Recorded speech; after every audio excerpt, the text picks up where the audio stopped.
épouse de Papa Simon Kimbangu et ses deux enfants, Papa Dialungana et Papa Diangenda. Papa Kisolokele, l'aîné, se trouva déjà en relégation à Boma. Papa Simon Kimbangu les bénit tous, et après qu'il y ait parlé à l'écart, chacun d'eux, il pria. Et se tournant ensuite vers l'officier belge, il dit à Kikongo, mais moi je le répète ici en français, c'est fait. Le train peut maintenant démarrer. Effectivement, le train s'est mis en route pour Léopoldville. Ce signe de puissance est comparable à celui de Jésus-Christ et qui apaisa la tempête. Saisis de frayeur et d'étonnement, ses disciples se dirent les uns les autres, quel est donc celui-ci qui commande même la nature, et la nature respecte? Eh bien, ceux-ci l'obéissent.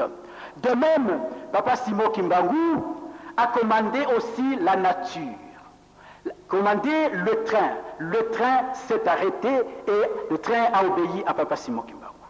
On peut se poser la même question. Quel est cet homme qui commande même le train et le train le respecte? À l'instar de Jésus et ses disciples ayant vu ces gestes de puissance et la soumission devant, violent aux paroles de leur maître, se prosternèrent et confessèrent qu'il est vraiment le tout-être et qu'il est vraiment Dieu. Encore une fois de plus, eh bien, ces signes démontrent l'autorité divine de Papa Simon Kimbangu, son omnipotence. Ce qui pousse toujours à nous interroger, toujours sur la personne. Qu'il est au juste. Nous l'avons déjà donné la réponse. Il est Dieu. Signe de puissance de Papa Simon Kimbangu manifesté à Kindu. Eh bien, arrivé à Kindu, tous les je voudrais ici sauter, je donne seulement l'essentiel. À Kindu, Papa Simon Kimbangu était mis dans une petite maison de transit au bord du fleuve Congo, à la rive gauche. Il vit, eh bien, ce monsieur-là qui s'appelle Moussimbi, vit Papa Simon Kimbangu parmi une foule de gens qui venaient le contempler. Il marchait sur les eaux du fleuve, et comme s'il voulait aller vers la rive droite. Arrivé au milieu, eh bien, il s'arrêta et commençait à se laver. Il sortit des eaux un savon de luxe, eh bien, dont l'odeur embrassa toutes les dérives. Ensuite, une serviette, ce que nous appelons communément essuie-main, et une peigne. Et après l'utilisation, il le remit sous les eaux et rentre à la rive où il dormait et les militaires les remettaient sous ses chaînes. Donc, dans cet ordre d'idées, M. Sabati, un des témoins de cet événement, affirmait que Simon Kimbangu, qu'il appelait Simon Mukongo, était un homme extraordinaire.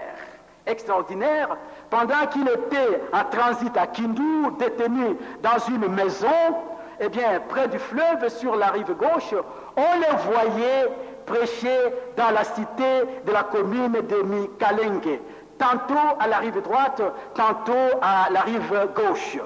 Un quartier, bien sûr. Alors, ce même fait s'était aussi produit dans la province de l'Équateur, à l'ex-Kokilateville.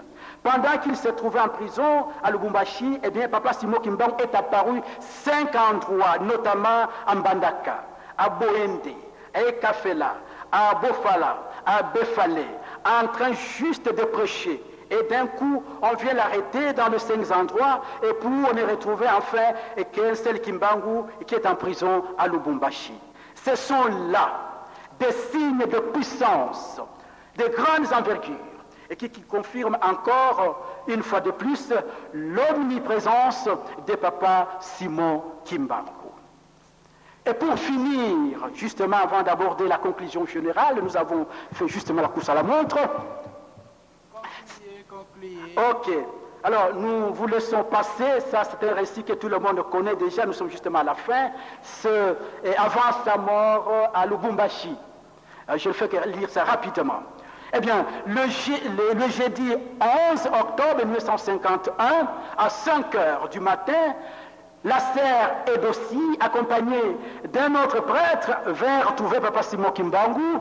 Eh bien, il vient trouver Papa Simon Kimbangu pour le baptiser. Papa Simon Kimbangu, irrité, disait ceci à ce prêtre belge: je refuse, allez-vous-en. Et ensuite, il ajoute: vous voulez me baptiser, c'est-à-dire la dernière onction, eh bien, n'est-ce pas, j'accepte si vous répondez exactement à la question que je vais vous poser. Si vous êtes investi du pouvoir de Dieu, donc lui en est déjà, dites-moi exactement la date et l'heure de ma mort, car je le sais moi, Simon Kimbangu. Alors, incapable de répondre à cette question, Papa Simon Kimbangu leur demanda de s'en aller. Après leur départ, il dit aux gardes que je veux mourir demain, le 12 octobre 1951, à 15h, exactement à 15h précises. Et je vous exhorte à servir Dieu et à prier constamment tout au long de votre vie sur la terre. Il leur donne ensuite la bénédiction. À 15h net, Papa Simon Kimbangu répète à Dieu, il répète justement à Dieu: je vous laisse en paix. De sa main gauche, il se donne légèrement 3 coups de poing sur la côte gauche, puis sur la côte droite, et s'effondra. Le corps fut ensuite introduit dans la salle d'opération pour l'autopsie. Le médecin belge, dans son autopsie, une fois ouvert le ventre, il constata qu'il n'y avait pas des entrailles. Quelques organes des intestins, le poumon, le foie qui étaient propres à l'homme, toutes ces choses n'existaient plus, n'étaient plus dans son ventre.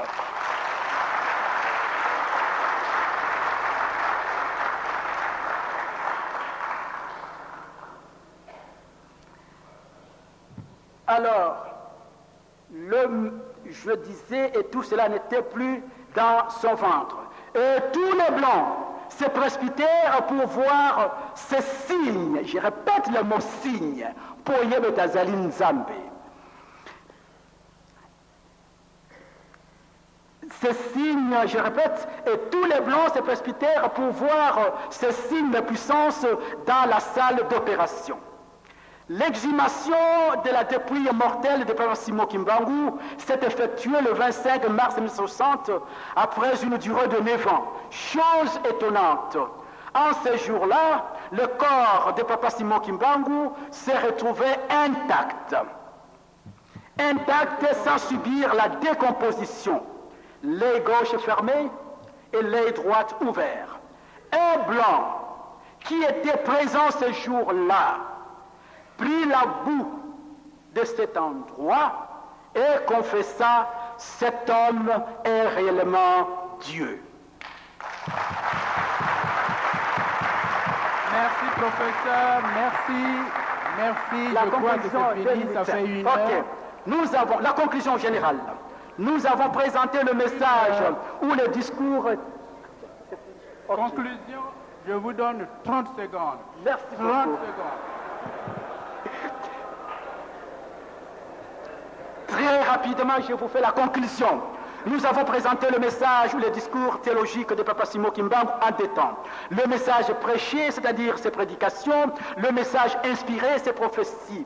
Il ressort de toutes ces prédications et toutes ces prophéties de Papa Simon Kimbangu un message fondamental, celui de la libération et de la récupération, bien sûr, d'un peuple opprimé, dominé, humilié, c'est l'homme noir. Papa Simon Kimbangu est l'envoyé de notre Seigneur Jésus-Christ pour une mission spécifique. Assurer la destinée de tout un peuple, la prendre en charge, les consoler et défendre son sort. Conférer